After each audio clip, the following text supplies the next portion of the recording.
स्वाज्ञोऽपि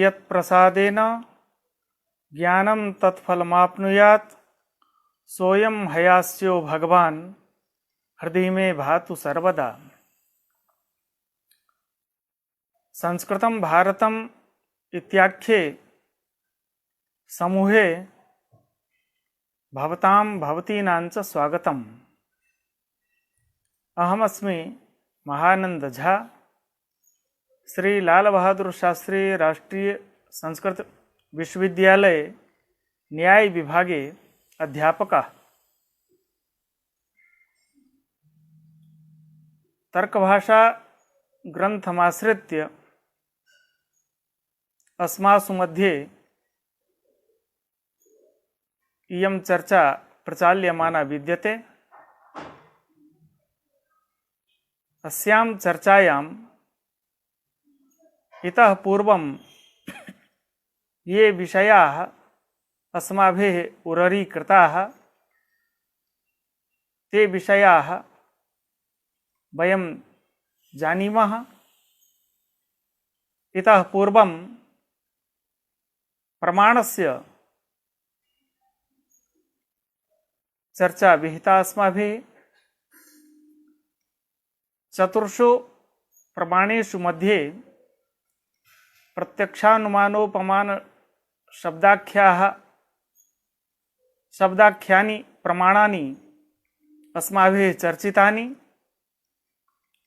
इदानीम् अन्यान्यपि प्रमाणानि सन्ति न वा इति जिज्ञासायां तावत् ग्रंथकारः वदति अर्थापत्ति प्रमाण स्वरूपम। मित्रों, प्रमाण का जो लक्षण है वह है प्रमाण। प्रमा का जो करण होता है उसे हम प्रमाण कहते हैं। प्रत्यक्ष में यह लक्षण घटित हुआ।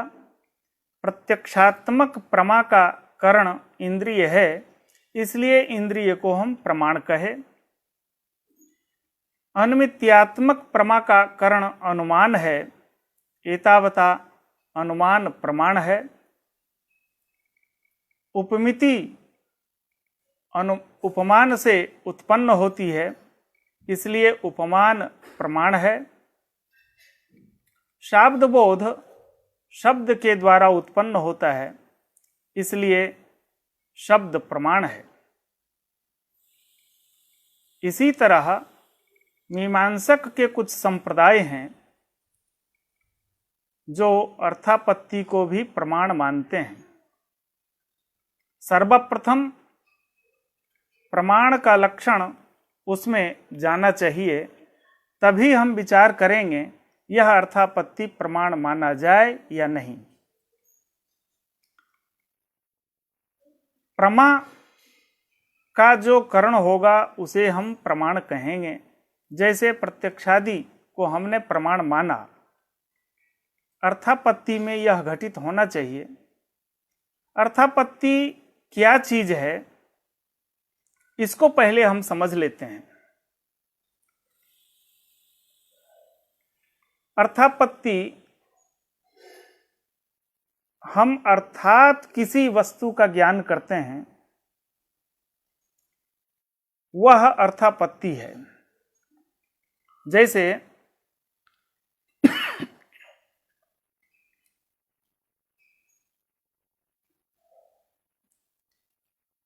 दस व्यक्तियों के बीच में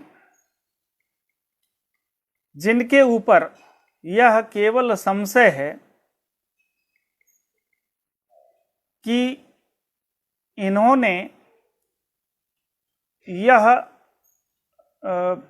इस वस्तु का अपहरण इन्होंने किया है, अपहर्ता कोई एक है,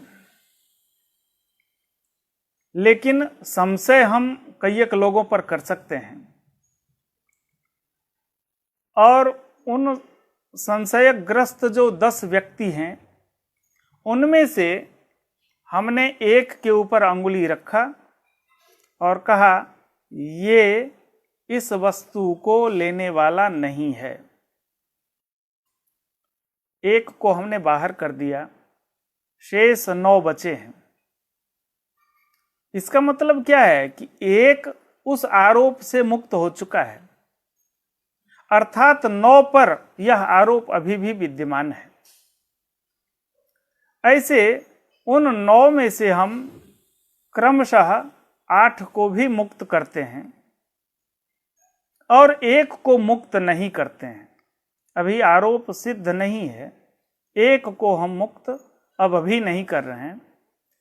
शेष जो 9 मुक्त हो चुके हैं, वह 9 यह सोचेगा हम 9 में से कोई इस वस्तु का अपहरण नहीं किए हैं, अर्थात यह व्यक्ति उस वस्तु को लेने वाला है, चोरी इसी ने की है, अर्थात हम यह मानते हैं।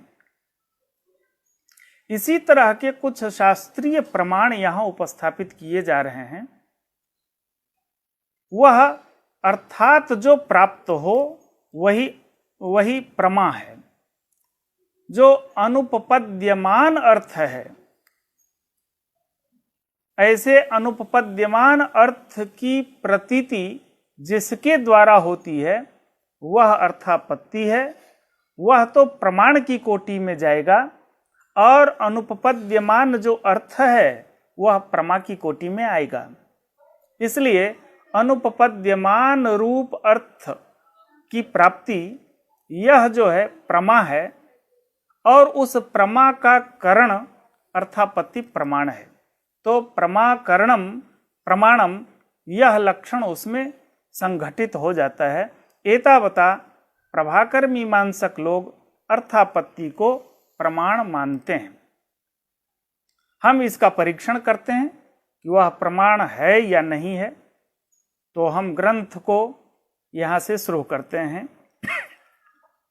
ननु अर्थापत्तिरपि पृथक प्रमाणमस्ति।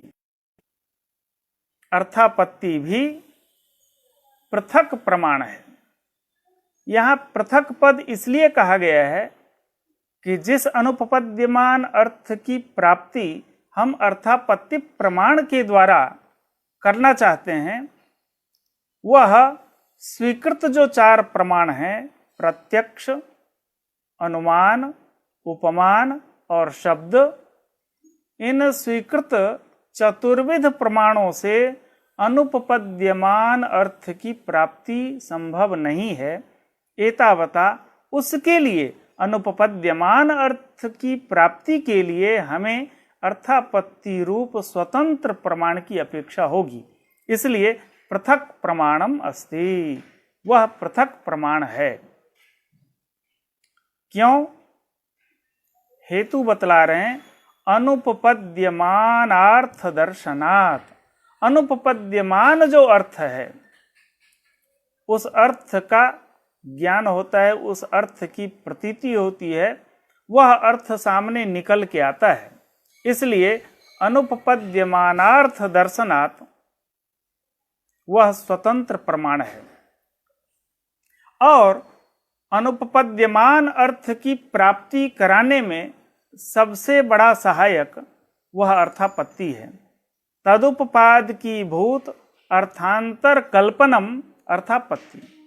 उस अनुपपद्यमान अर्थ की जो प्राप्ति होती है, उस अर्थांतर की कल्पना ही अर्थापत्ति है।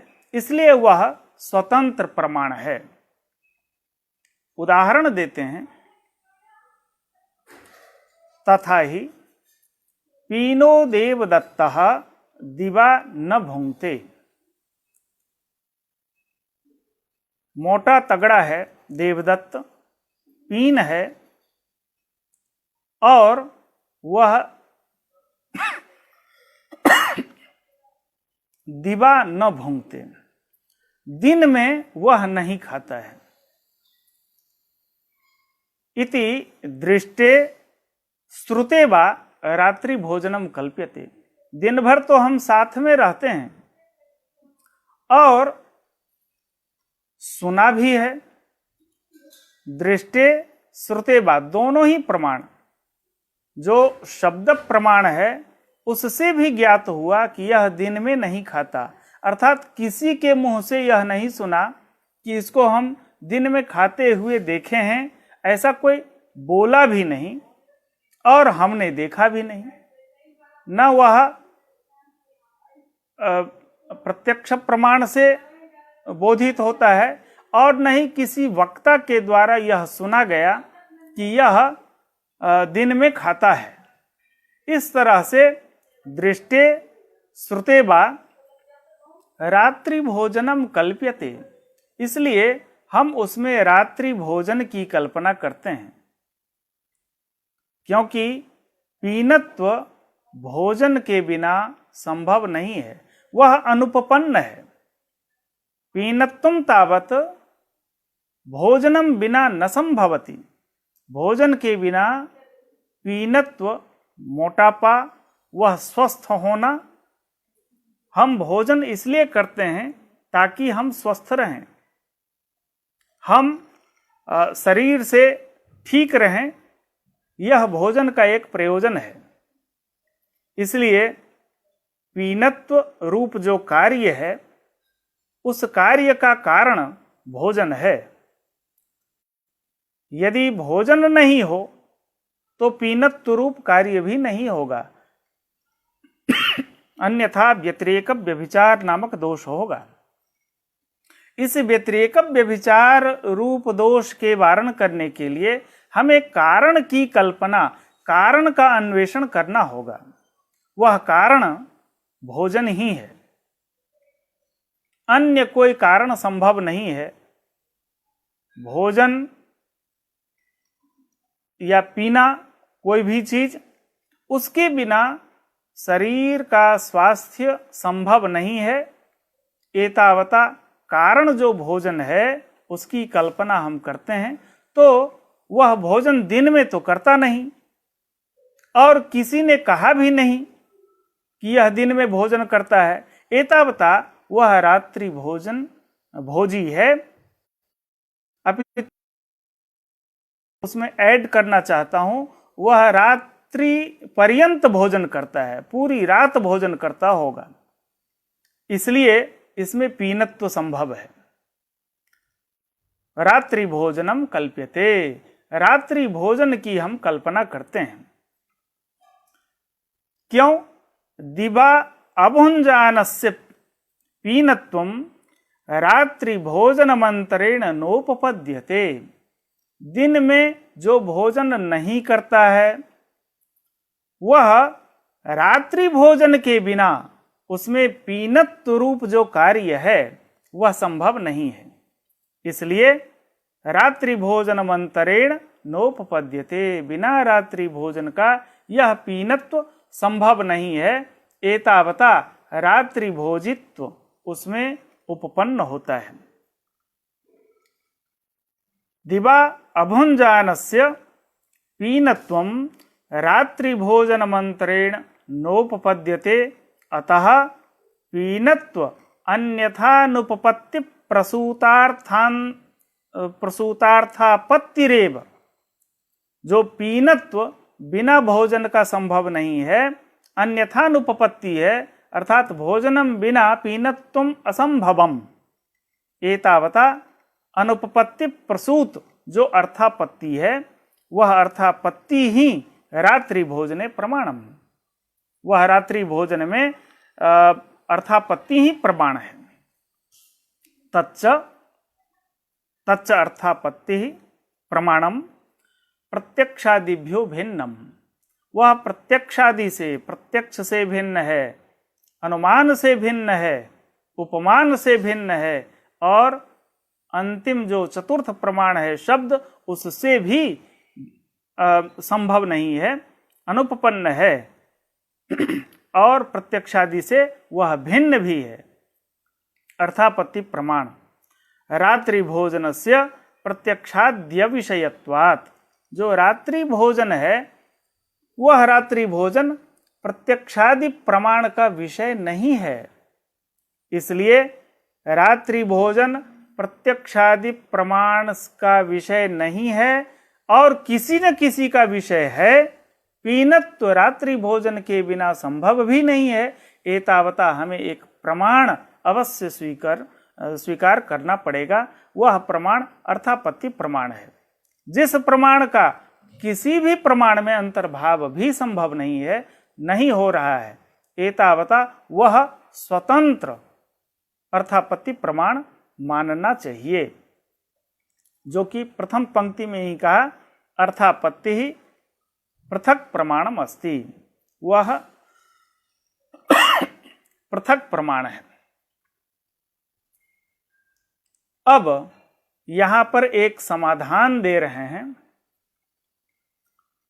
नहीं तत्व, जो आपने कहा कि अर्थापत्ति प्रमाण है, एक बात। दूसरी बात, वह पृथक प्रमाण है।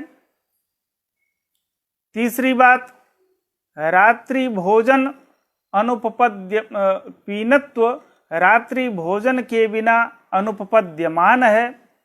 उस अर्थ की प्राप्ति के लिए हम अर्थापत्ति को स्वतंत्र प्रमाण मानते हैं। ये सारी बातें ठीक नहीं हैं।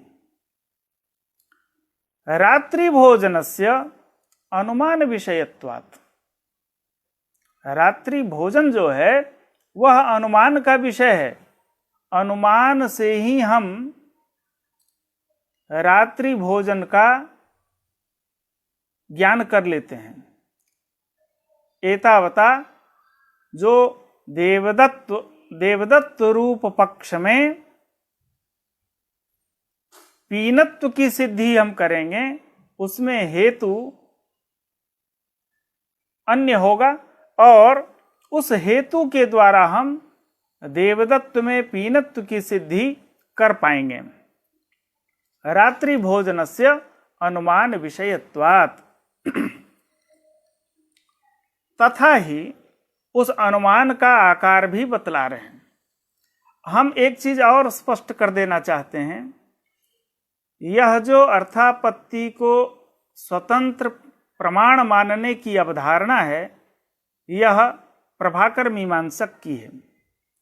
प्रभाकर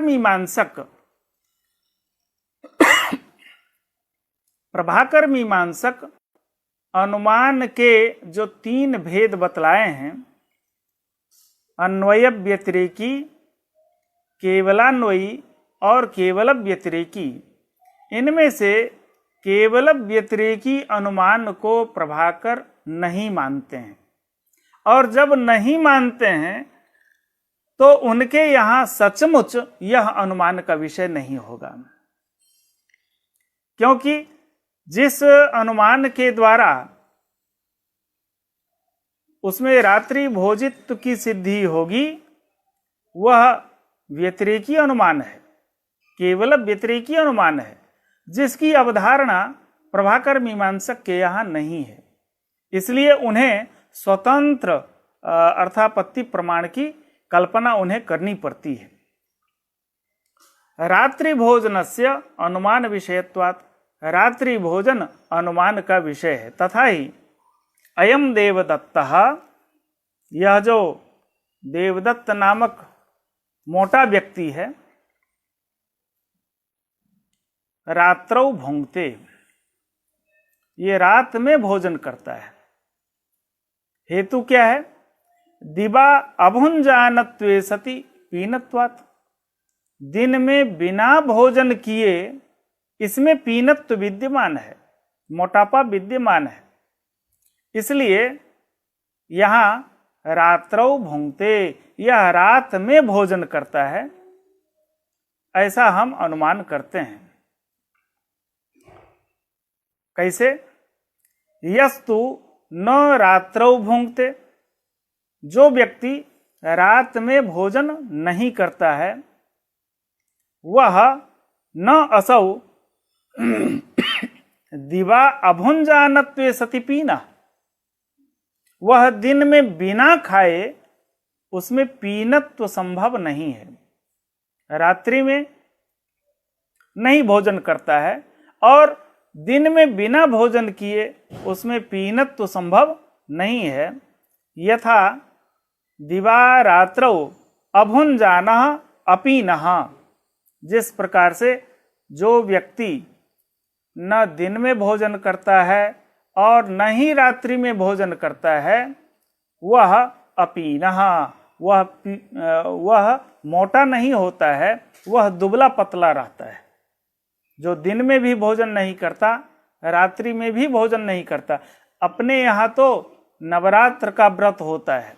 नवरात्र में हम 9 दिन तक बहुत संयमित भोजन करते हैं, फलाहार करते हैं। कई एक लोग कुछ भी न फलाहार करते हैं और न ही अन्न का सेवन करते हैं, केवल जल का सेवन करते हैं। यह तो एक छोटा व्रत है। बहुत लोग चांद्रायण व्रत करते हैं, वह व्रत मास पर्यंत चलता है। तो पूरे महीने जो दिन में और रात में दोनों ही काल में भोजन नहीं करते हैं, फिर भी उसमें मोटापा रहे, यह संभव नहीं है। देवदत्त में दिन में भोजन नहीं करता है, यह सिद्ध है। किसी ने यह भी नहीं कहा यह दिन में भोजन करता है या भोजन करता है, यह किसी ने भी नहीं कहा। तो दृष्टे श्रुते वा, इसका तात्पर्य यह नहीं कि वह भोजन ही नहीं करता है, क्योंकि कार्य कारण भाव से हम भाग नहीं सकते हैं। हमारे यहाँ कार्य कारण भाव की व्यवस्था है और इस व्यवस्था में चाहे चार्वाक हो, अत्यंत प्रसिद्ध दार्शनिक, वह भी कार्य कारण भाव को मानता है। चाहे वह नैयायिक हो, वैशेषिक हो, सांख्य योग मीमांसा अद्वैत वेदांती कोई भी हो, कार्य कारण भाव सिद्धांत को सभी लोग मानते हैं। बिना कार्य कारण भाव को माने किसी के यहां कोई भी गुजारा नहीं होगा। इसलिए पीनत्व रूप जो कार्य है, वह कार्य दिखाई दे रहा है। तो कार्य के होने से फल उत्पन्न हो रहा है, तो उसका कारण कोई न कोई अवश्य होगा। भले वह दिन में भोजन नहीं करता है, हम अनुमान करेंगे वह रात्रि में भोजन करता है, इसलिए रात्रिकालीन भोजन वह करता है। इससे यह समझ में आता है। इस प्रकार से हम व्यतिरेकी अनुमान यहां करते हैं। वह व्यतिरेकी अनुमान का स्वरूप क्या है? साध्याभाव व्यापकी भूताभाव प्रतियोगी पीनत्वम। यहां दिवा भोजन, रात्रि भोजन अन्यतरवान, या तो दिन में भोजन करता है या रात्रि में भोजन करता है। आपने दिन के भोजन का निषेध किया है। इस तरह से हम ये देखते हैं कि आपने ये कहा कि दिन में भोजन नहीं करता है, रात्रि भोजन का आपने निषेध नहीं किया है। दिन में नहीं खाना और पूरी रात भोजन करना, दोनों में महान अंतर है। इस तरह से दिवा भोजन रात्रि भोजनान्यतरवान पीनत्वात्, पीनत्व वहां विद्यमान है। इसलिए इन दोनों में से किसी एक को स्वीकार करना होगा। एक का आपने निषेध किया, एक का निषेध नहीं है, इसलिए एक को हम एक्सेप्ट करेंगे, एक को हम मानेंगे। रात्रि भोजी है। साध्याभाव अर्थात दिवा भोजन रात्रि भोजनान्यतरा भाववान, और अन्यतरा भाव व्यापकी भूत जो अभाव है वह है पीनत्वाभाव। उस पीनत्वाभाव का प्रतियोगी पीनत्व होगा।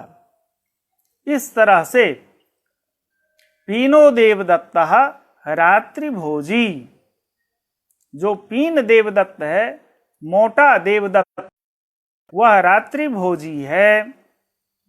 क्यों? दिवा अभुंजानत्वे सति पीनत्वात्, दिन में नहीं खाने वाला भी वह मोटा है। इस हेतु के द्वारा हम व्यतिरेकी अनुमान करके और व्यतिरेकी अनुमान करके हम उसमें पीनत्व की सिद्धि करेंगे। वही कह रहे हैं, यथा दिवा रात्रौ अभुंजानः अपीनः न च अयम तथा।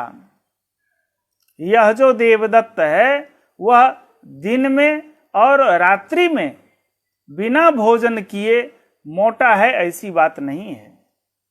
तस्मात् न तथा, इसलिए वह दिवा और रात्रि दोनों ही समय में बिना भोजन का नहीं है। इस तरह से यहाँ व्यतिरेकी अनुमान की प्रवृत्ति होती है, जिसको हम केवल व्यतिरेकी शब्द से कहते हैं। और केवल व्यतिरेकी अनुमान के द्वारा जब हम रात्रि भोजित्व रूप साध्य की सिद्धि कर लेते हैं, तो पुनः एक स्वतंत्र प्रमाण, पांचवा प्रमाण हम क्यों माने? किमर्थम अर्थापत्ति पृथक्त्वेन कल्पनीया। फिर कोई वजह नहीं है कि हम अर्थापत्ति को पीनत्व, ये पीनत्व की सिद्धि के लिए हम स्वतंत्र रूप से अर्थापत्ति को प्रमाण के रूप में स्वीकार करें, यह कोई आवश्यक नहीं है। हम रात्रि भोजित्व को एक व्यतिरेकी अनुमान के द्वारा हम सिद्ध कर देते हैं। एतावता यह अनुमान का विषय है, अर्थापत्ति को हम अलग से नहीं मानेंगे। इस प्रकार से प्रभाकर मीमांसक ने जो अर्थापत्ति को स्वतंत्र प्रमाण मानने की एक चेष्टा की, वह ठीक है। अपने जगह शास्त्रों में अलग अलग मत मतांतर हैं, हम उन मत मतांतरों का स्वागत भी करते हैं और अपने तरीके से उसका निराकरण भी करते हैं। तो हम अर्थापत्ति को नहीं मान करके उस अर्थापत्ति प्रमाण को अनुमान के भीतर अंतर्भूत करते हैं। इस तरह से अंतर्भाव करके, जब कहीं अंतर्भाव नहीं हो तब तो हम उसको स्वतंत्र प्रमाण माने, लेकिन जब वह अनुमान में अंतर्भूत हो सकता है तो पृथक स्वतंत्र रूप से प्रमाण मानने की कोई आवश्यकता नहीं है। इसलिए अर्थापत्ति प्रमाण का नैयायिक खंडन करते हैं। अब अद्वैत वेदांती एक अभाव को स्वतंत्र प्रमाण मानते हैं। इनके तर्कों को हम देखेंगे और जिसका प्रबल तर्क होगा वह टिकेगा और प्रबल तर्क नहीं होगा, न्याय के तर्क से जो खंडित हो जाएगा उसे खंडित ही माना जाएगा, फिर न्याय का पक्ष सुदृढ़ माना जाएगा। तो हम अभाव की भी यहाँ चर्चा प्रस्तुत कर रहे हैं। ननु अभावाख्यमपि पृथक प्रमाणमस्ति। अभाव नामक स्वतंत्र प्रमाण है। अपि शब्द यहाँ क्या बतला रहा है? अभावाख्यम अपि पृथक प्रमाणम। इसका तात्पर्य यह है कि हम प्रत्यक्ष को मानते हैं, अनुमान को मानते हैं, उपमान को मानते हैं, शब्द प्रमाण को मानते हैं और प्रभाकर मीमांसक सम्मत जो अर्थापत्ति प्रमाण है उसे भी स्वीकार करते हैं। इसी तरह वेदांत मत में जो अभाव नामक प्रमाण है उसे भी स्वीकार करते हैं। इसलिए अपि शब्द पूर्व जो प्रमाण हैं उनकी स्वीकृति अर्थ में है। इन सारे प्रमाणों को मानने पर भी एक अलग से अभाव नामक प्रमाण भी स्वतंत्र प्रमाण मान लिया जाए। यही अपि शब्द से ध्वनित हो रहा है। ननु अभावाख्यमपि पृथक प्रमाणमस्ति। क्यों माने अभाव को? तच्च अभाव ग्रहणाय अंगीकरणीयम। अभाव नामक जो पदार्थ है उसके ग्रहण करने के लिए वह अंगीकार करना चाहिए।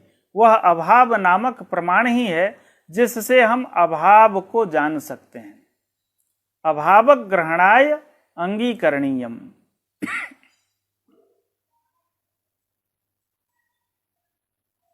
कैसे अभाव को और प्रमाण से हम ग्रहण नहीं कर पाते हैं, इसकी भी चर्चा होगी। तब तो जब अन्य प्रमाण से अभाव गृहीत नहीं हो, फिर हम अभाव को भी स्वतंत्र प्रमाण मान लेंगे। तर्क सहकृत जो प्रमाण होता है, तर्क की कसौटी पर जो सिद्ध हो जाए उसे स्वीकार करने में कोई बाधा नहीं है।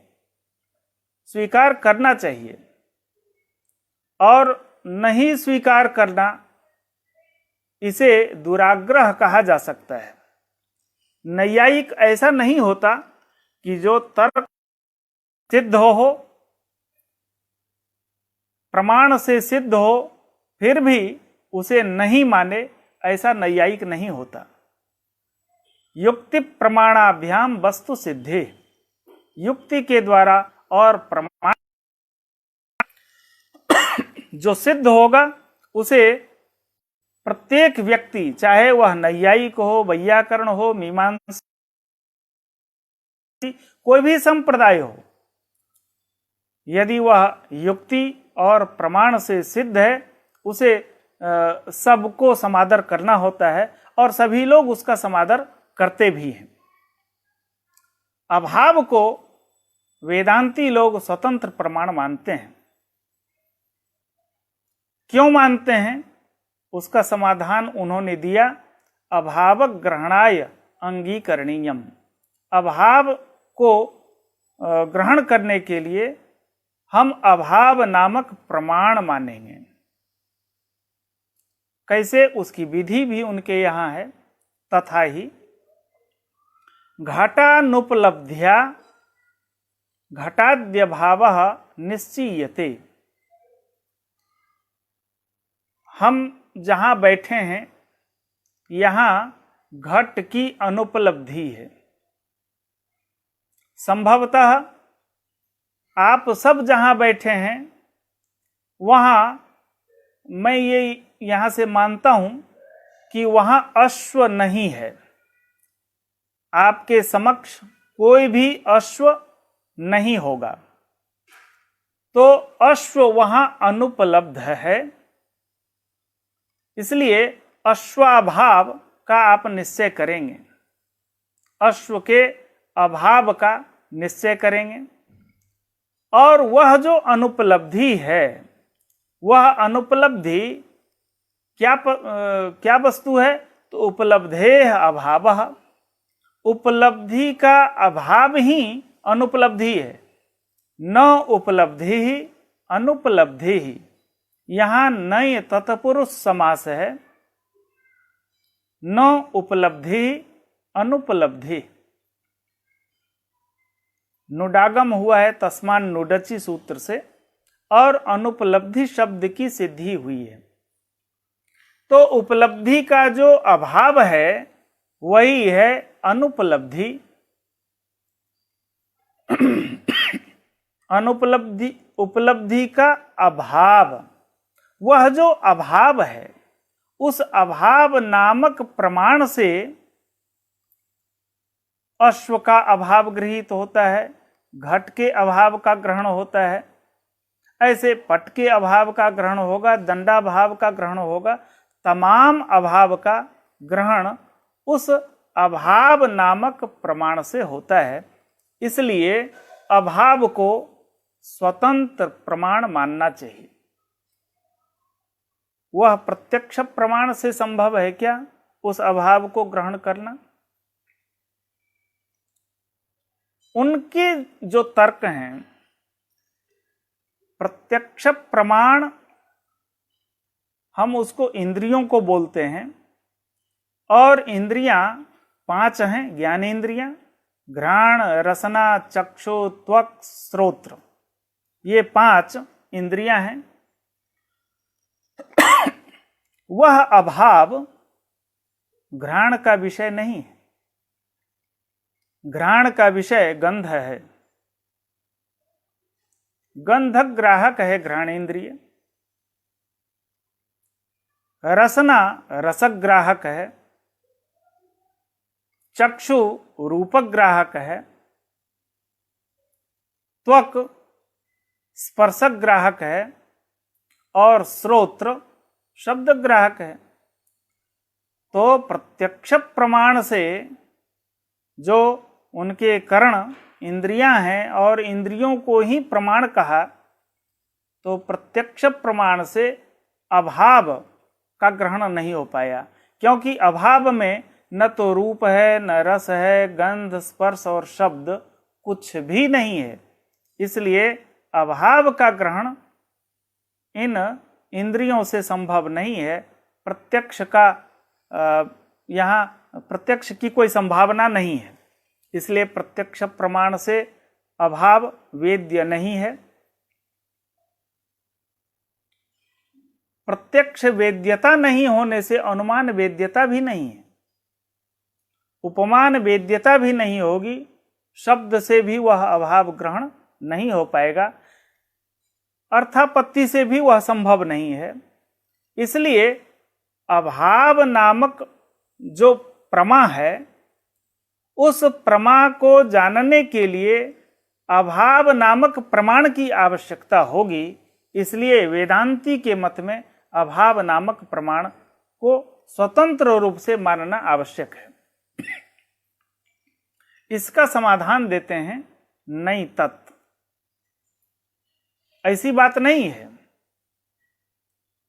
यदि अत्र घटः अभविष्यत् तर्हि भूतलम इव अद्रक्ष्यत्। यदि यहां घट होता तो भूतलम इव, जैसे भूतल यहां विद्यमान है तो भूतल दिखाई देता है,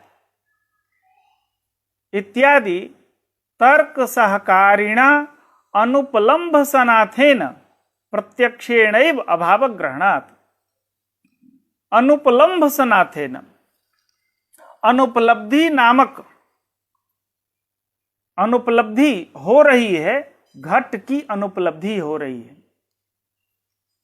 जो वस्तु है उसकी उपलब्धि हो रही है, तो उसका जो अधिकरण है, घट का जो अधिकरण भूतल है, वही अधिकरण घटाभाव का भी। हम कहते हैं भूतले घटाभावा, भूतल वृत्ति घटाभावा।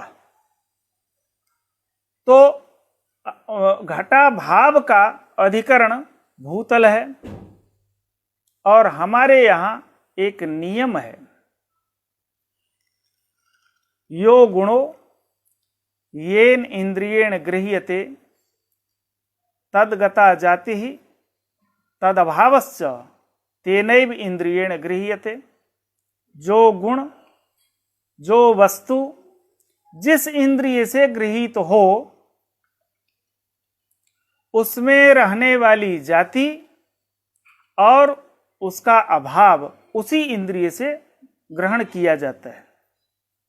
यह एक सिद्धांत के रूप में स्वीकृत है। इसके स्वीकार करने के पीछे तर्क क्या है, क्यों हम इसे माने? यो यद वस्तु येन इंद्रियेण गृह्यते तद्गता जाति ही तदभावश्च तेनैव इंद्रियेण गृह्यते, इसको क्यों माना जाए? हमें ये मानने के लिए बाध्य होना पड़ेगा, और यदि नहीं मानेंगे तो हम रूप का लक्षण करते हैं। चक्षुर्मात्र ग्राह्यो गुणो रूपम, यह रूप का लक्षण है। इसको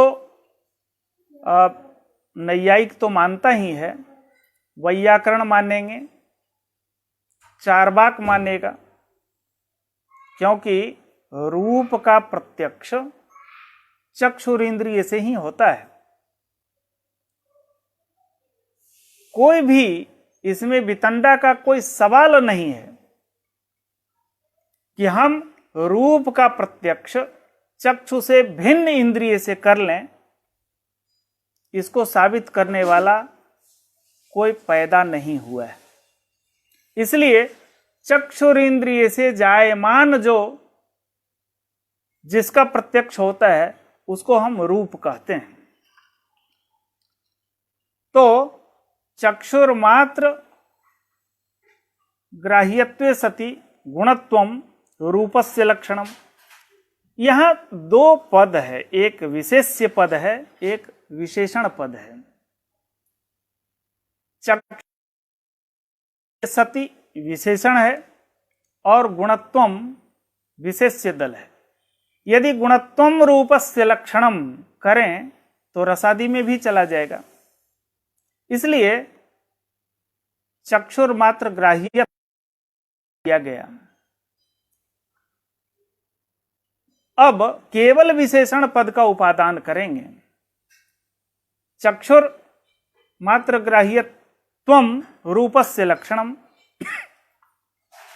तो यह लक्षण रूप में तो जा रहा है, साथ ही रूपत्व में भी चला जाएगा और रूपाभाव में भी जाएगा।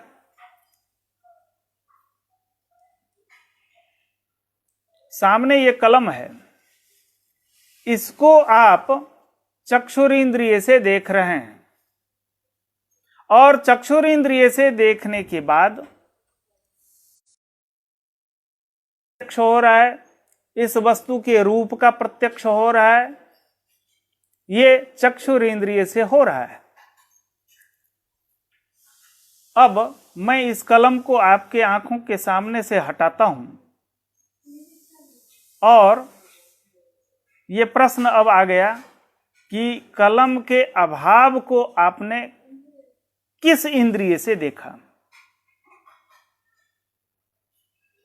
क्या कलम के अभाव को चक्षु से भिन्न रसना से देखा, घ्राण से उसका प्रत्यक्ष किया, श्रोत्र से प्रत्यक्ष किया, चक्षु से भिन्न अन्य किसी भी इंद्रिय से कलम के अभाव का प्रत्यक्ष आप नहीं कर पा रहे हैं, किंतु चक्षुरेंद्रिय से उसका प्रत्यक्ष कर रहे हैं। कलम के अभाव को आप देख पा रहे हैं, यद्यपि उसमें रूप रस गंध स्पर्श शब्द नहीं है, फिर भी हम उसके अभाव को देख रहे हैं। वह अभाव को जब हम देखते हैं तो वहां एक विशेषण विशेष्य भाव सन्निकर्ष मानते हैं और उस सन्निकर्ष के बल पर हम कलम के अभाव को भी देखते हैं। जैसे संयोग सन्निकर्ष से हम कलम का प्रत्यक्ष करते हैं, संयुक्त समवाय सन्निकर्ष से इसके रूप को देखते हैं, संयुक्त समवेत समवाय सन्निकर्ष से कलम के अंदर जो रूप है उस रूप में वृत्ति रूपत्व को देखते हैं। रूपत्व के प्रत्यक्ष के लिए संयुक्त समवेत समवाय सन्निकर्ष है, शब्द के प्रत्यक्ष में समवाय सन्निकर्ष है, शब्दत्व के प्रत्यक्ष में समवेत समवाय सन्निकर्ष है। इन सब को हम मान रहे हैं, तो अभाव के प्रत्यक्ष में विशेषण विशेष्य भाव नामक सन्निकर्ष भी मानते हैं। और इसी विशेषण विशेष्य भाव सन्निकर्ष को मान करके ही हम घटाभाव, पटाभाव, रूपाभाव, रूपत्वाभाव, रसाभाव, रसत्वाभाव, इन सब अभाव का प्रत्यक्ष करते हैं। वह है विशेषण विशेष्य भाव। यद्यपि इस पर और भी चर्चा पूर्व पक्ष के रूप में बाकी है, हम उन चर्चाओं को भी सम्मिलित कर लेते हैं। अनुपलब्धिश्च उपलब्धेरभावः इति अभाव प्रमाणेन घटाभावो गृह्यते। यह पूर्व पक्ष वेदांतियों का है। नहीं तत् यदि अत्र घटः अभविष्यत् तर्हि भूतलम इव अद्रक्ष्यत्। यदि यहाँ घट होता तो दिखाई देता, भूतल की तरह नहीं है इसलिए वह नहीं दिखाई देता है। इति तर्क सहकारिणा अनुपलम्भ सनाथेन,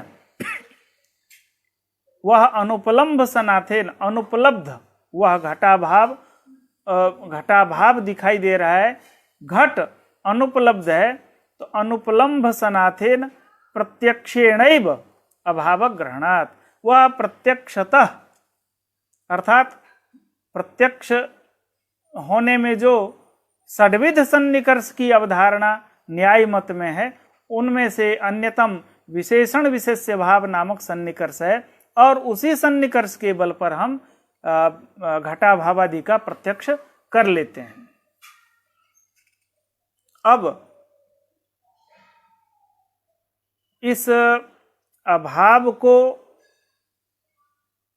प्रत्यक्ष करने के लिए विशेषण विशेष्य भाव नामक सन्निकर्ष माना गया है, और इसी सन्निकर्ष के बल पर हम अभाव का प्रत्यक्ष करते हैं। अब यहाँ पर एक प्रश्न उठाया जा रहा है, बहुत मार्मिक प्रश्न है, बहुत अच्छा है। ननु इंद्रियाणि संबद्धार्थक ग्राहकाणि, जो संबद्ध अर्थ है अर्थात इंद्रिय से संबद्ध जो वस्तु है उसी अर्थ का ग्राहक इंद्रिय होता है।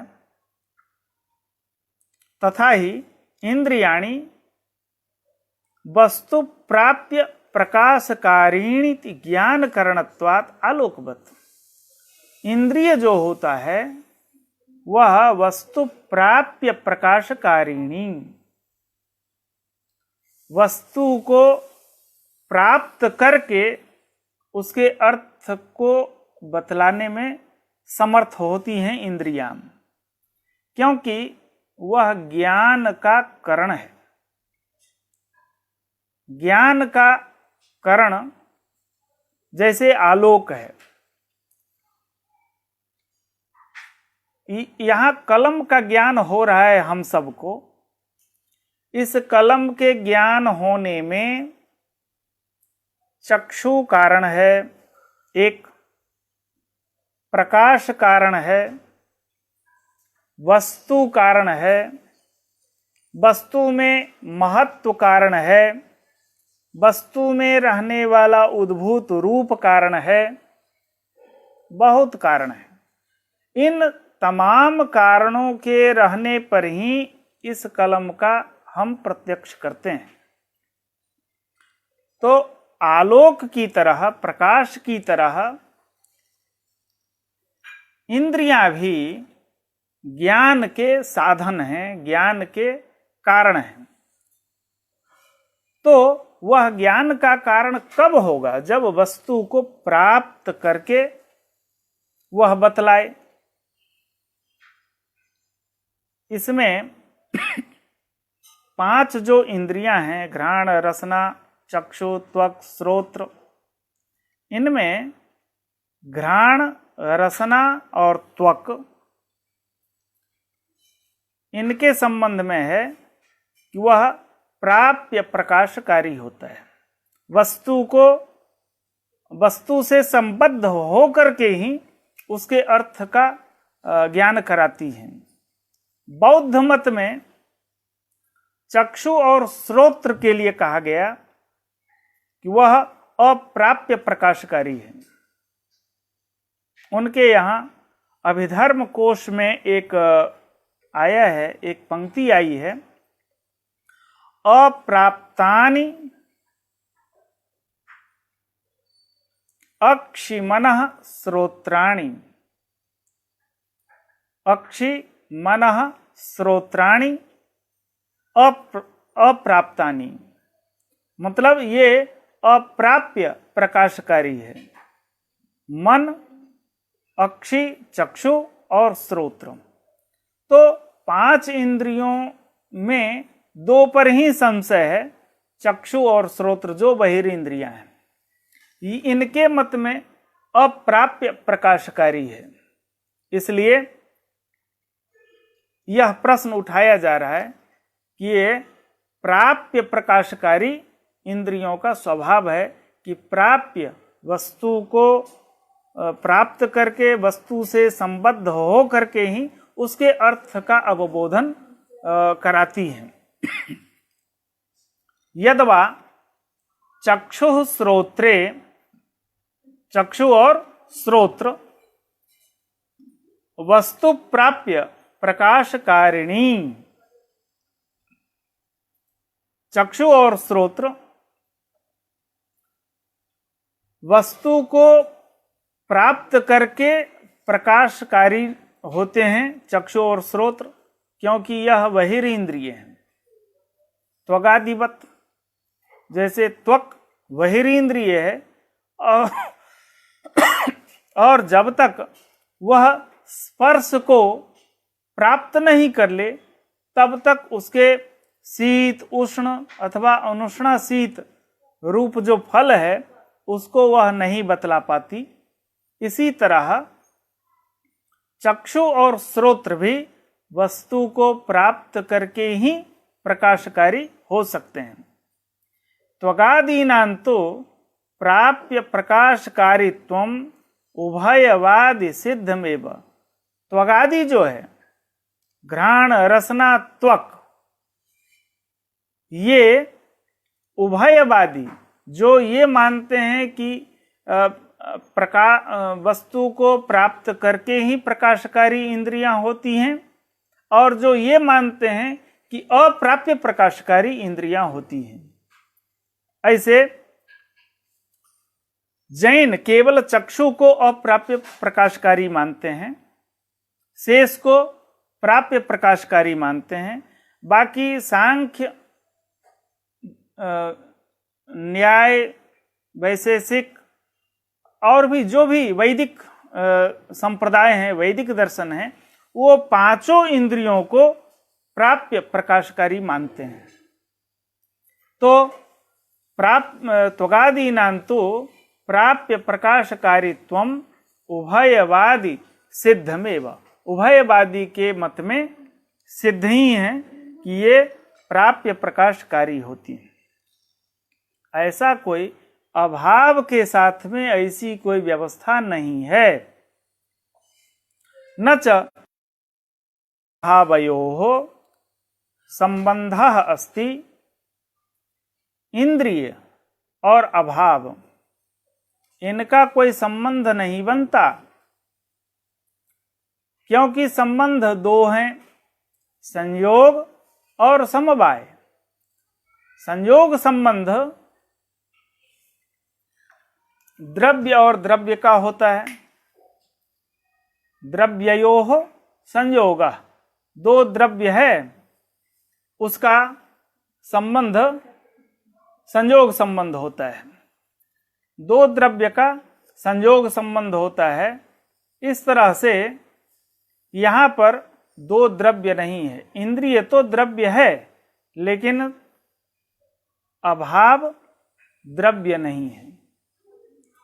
परिगणित जो 9 द्रव्य हैं, पृथ्वी, जल, तेज, वायु, आकाश, काल, दिक्, आत्मा, मन, इसमें अभाव का कहीं भी नाम नहीं आ रहा है। इसलिए द्रव्ययोः संयोगः, यह संयोग संबंध अभाव के साथ में इंद्रियों का नहीं बन पाएगा, और समवाय भी नहीं बनेगा। अयुत सिद्धयोः संबंधः समवायः।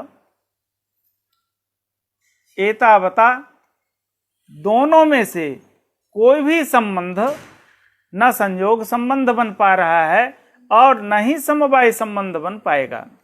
न च इंद्रियाभावयोः संबंधोस्ति, संयोग समवायो ही संबंधौ। संयोग और समवाय इनका नाम तो संबंध में सुना है। न च तौ तयोः स्तः, न च तौ संयोग समवायौ तयोः इंद्रियाभावयोः स्तः। इंद्रिय और अभाव में न तो संयोग है और न ही समवाय है। संयोग का खंडन हो चुका है और अभावस्य च द्रव्यत्वाभावात्, अभाव में द्रव्यत्व नहीं रहता।